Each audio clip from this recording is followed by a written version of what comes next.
This is some information about the knee joint, its ligaments, cartilage, and one major tendon. As you can see, I have removed the patellar tendon. And the reason why I did that is so that we could get to see all of the ligaments at the same time. So if I remove patellar tendon and patella, what we have is the exposure to the depths of the joint. We have our femur bone with its medial condyle and lateral condyle, mixed with the tibia bone with its medial condyle and lateral condyle. And then we have some of the structures in and around. Connective tissue is the parts of any joint that do a combination of holding bones together, providing cushion, providing attachments, and really making the joint functional. So we have ligaments which attach bone to bone. In this case, we have the femur needing to be attached to the fibula. We also have a need for the femur to be attached to the tibia. And then on the case, and I'll get closer in a minute, we also need to make sure that in the center of the knee that we have ligament connections. Ligaments hold this joint together because it's bone attaching to bone.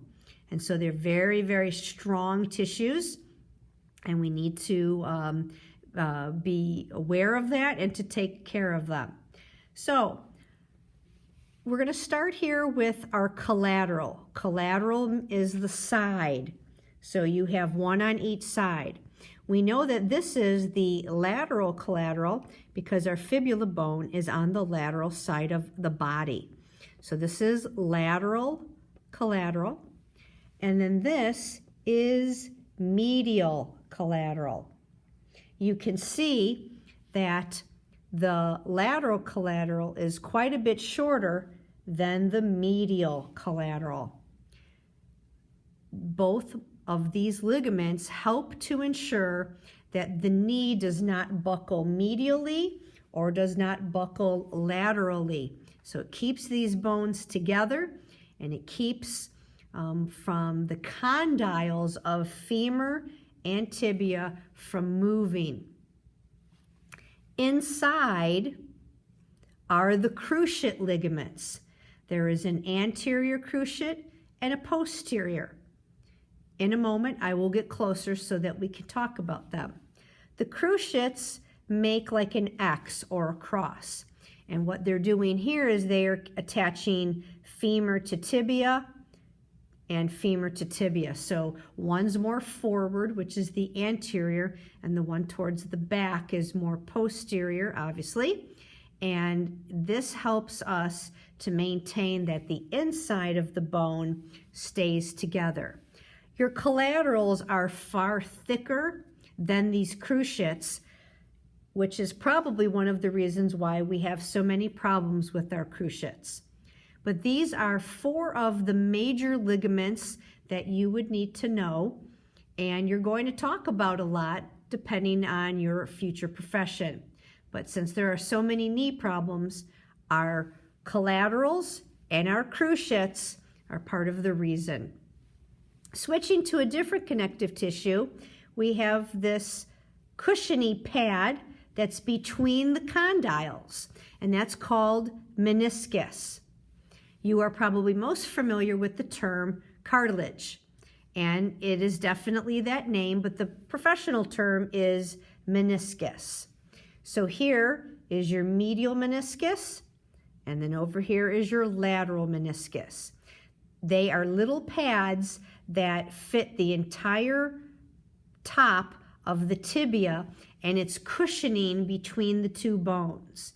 So when you stand, this meniscus connective tissue is acting as if it's a cushion with the pressure from the femur onto that tibia.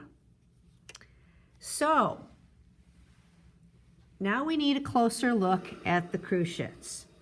As we bring this a little bit closer, Not only are we going to be able to see the cruciates, but you're going to be able to see the meniscus. I'm going to manipulate the model so that I can bend or flex the knee so that you can get to see. Your meniscus are kind of lunar shaped.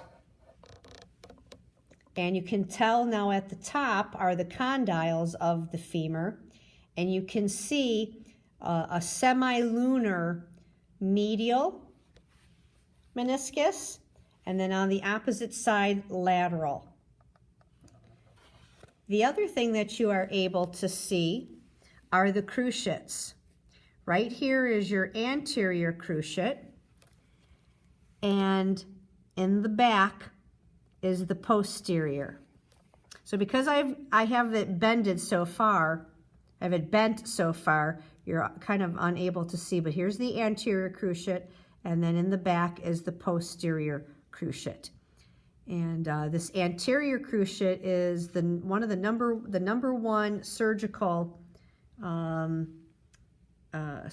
number one surgery performed in America, the cruciates.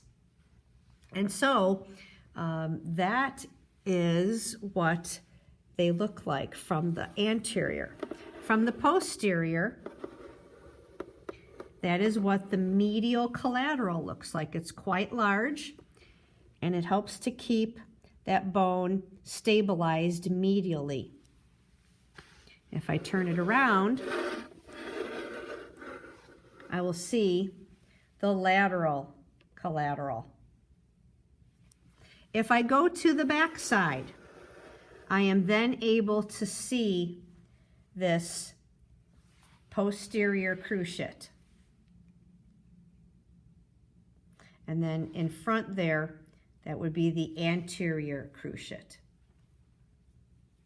And then you can see the medial meniscus and then the lateral meniscus. A lot of pressure is on the medial meniscus because of the angle of the femur coming down from the hip. And so our medial epicondyle and condyle tend to be a little bit bigger. So there's a little bit more pressure on this medial side. And that are your four ligaments and your meniscus of the body. And then we can see how the patellar tendon surrounds completely the patella, and it carries into this whole track, which this entire thing is your patellar tendon. It's quite a bit longer than you think. It's at least 8 inches, if not 10 inches on most folks. It's where the quadricep muscles join, surround the patella, and attach into where that, like where the screw is, that's where your tibial tuberosity is. And it pulls and it torques to assist with the quad. And that's your connective tissue.